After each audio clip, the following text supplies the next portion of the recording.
sam barbecue šef Davor, a on je barbecue šef Goran. Danas ćemo vam pokazati kako se radi burger.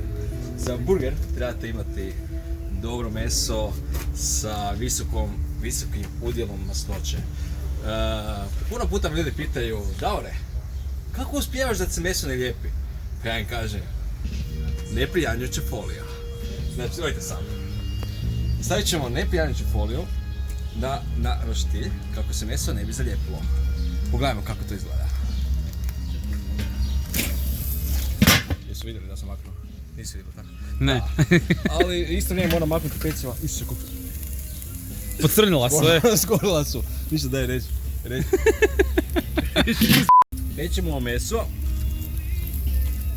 tako da ga pećemo na naglo. Znači što jače vatri. Znači kako ćete znati da je vatra vruća?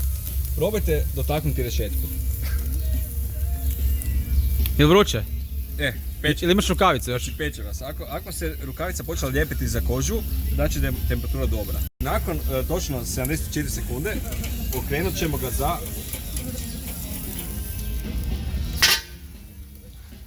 Jesi probio roštilj upravo? Nisam. Znači, zarotiramo tako da nastane kvadrilažić. Lijepo. I to je to. I sad čekamo da temperatura čini svoje. Snimi ovu vatru, snimi kako vatra je lijepa. Vatra je preko, znači vatra mora biti lijepa. Ste neki piroman, ono. Znači, nemojte mi peći na briketima. Ako lovim koga da je peko na briketima, krenut ćemo, kako ćemo krenuti?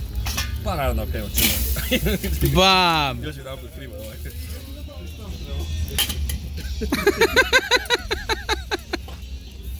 Doćemo. Darine, možeš montirati da je uspjela. Krenut ćemo, kako ćemo krenuti? Pa naravno krenut ćemo. Znači malo barbecue moka. Jesam rekao malo barbecue moka? Lagao sam, mislio sam puno. Stavit ćemo peka. Znači kaj radim striktno veganski, ja?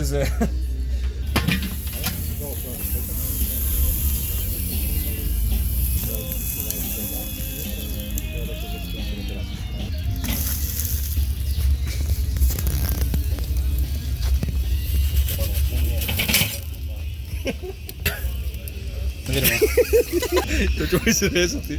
Kako ti vruće ovo? Ipak je sirovo, Mislim da je sirovo. Nismo ga završili. Da, možeš ga završiti na strani. Možemo ga završiti na postrani. Onaj koji sam ja isporučio nije bio takav. Znači ovo, još ćemo ga na postrani peći 30 sekundi.